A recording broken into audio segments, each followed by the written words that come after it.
Flying simple, non-complex aircraft can be a joy, especially when you're spending hours enjoying the scenery during VFR flights. There's no doubt that the Cessna 172 has been the community's favorite, and this includes a freeware mod that has been enhanced to a good level of flying. While the Cessna can be fun, adding the right peripherals can improve your experience to a whole new level, and this time, we're trying to see if the CLS-60 from Flight Sim can do the trick. Thank you for tuning in, and I'm Chikmanglo. You guessed it right. It's been a couple of months since I've started religiously using this yoke, and I have to tell you that I really started appreciating this yoke every minute I fly.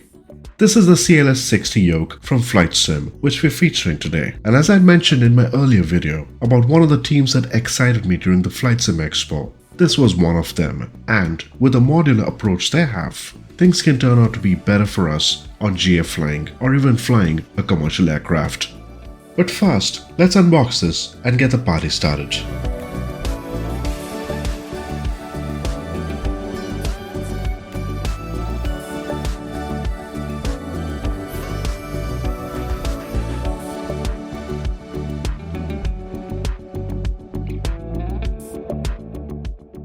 The box was hefty, which already gave me a good first impression, and it arrived a few weeks after I placed the order. The packaging is solid. Flight Sim didn't cut any corners here.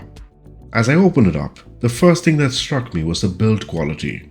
This thing is built like a tank, entirely metal, and you can tell it's made to last. I also noticed the thoughtful layout of the accessories, all neatly packed and ready to go. It weighed around 9 kilos, or roughly 18 pounds.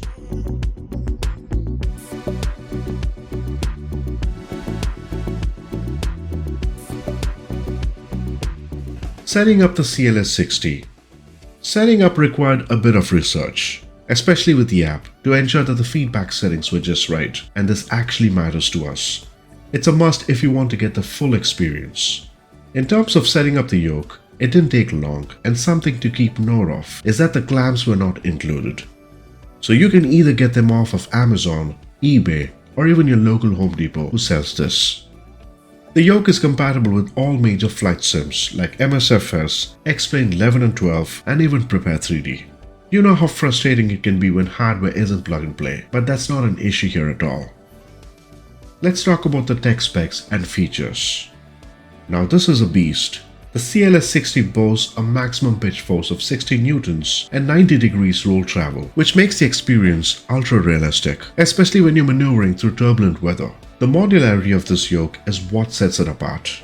You can easily upgrade this to the CLS-120, which doubles the pitch force. That's right, if you're flying larger aircraft or just want that extra bit of realism, upgrading it as simple as swapping out the motor and control board is doable, so something to note. But quite frankly, I was pretty happy with the CLS-60. And one of the things that was discovered recently during the Flight Sim Expo was that the Boeing Yoke will be released soon. Yes, Flight Sim is releasing a Boeing 737-800 NG yoke handle soon. So you can tailor your experience to your favorite aircraft, which I like personally. Now why are we talking about this? Modular approach is the way to go, and if you can swap a yoke with the current system you have, it can make it more affordable instead of investing on a completely new yoke and setup, and that makes sense. Flight simming is getting to be a much more expensive hobby, and having options like these make it more affordable. Enough of the tech talk and the part you've been waiting for. How does it actually feel in flight? Let's do an in-flight experience here. And I've been spending a couple of months, and in one word I can say, it's immersive. The force feedback is just next level. You have to try it.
We're flying on the Cessna as we see here.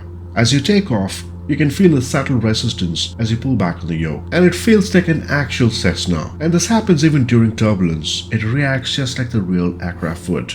Now, the real test was flying in various scenarios, and the CLS-60 delivered consistently phenomenal performance.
Compared to the other yokes I reviewed, but the CLS-60 offers a more authentic and immersive experience having this force feedback, especially when you factor in the force feedback. That's the standout feature I feel.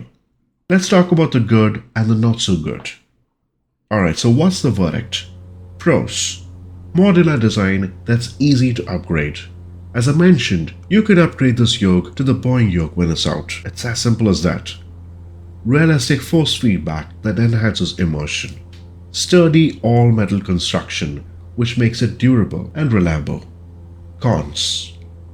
Now, one of the things I really wasn't a big fan was the price. It might be a bit more steep for casual simmers. But if you want the force feedback and the whole experience, this is something you need to invest. So think about it in the long run. Limited software compatibility. Currently, it's Windows only, and hopefully it comes out on other platforms. The CLS-60 is truly a game changer for me, offering an experience that's hard to beat. Right from the way it isn't easy to pull the yoke when you try to take off, and the way it responds depending on turbulence is something you need to try. It's not just a piece of hardware, it's an investment, and if you're someone who values authenticity in your setup, this yoke is a must-have. Fabian Lim and his team at flightsim.com have knocked it out of the park with this one. I can't wait to see how the CLS-120 performs when it's released.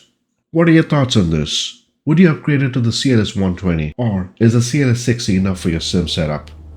Drop your thoughts in the comments below, and don't forget to follow us by subscribing. Until next time, bye bye for now.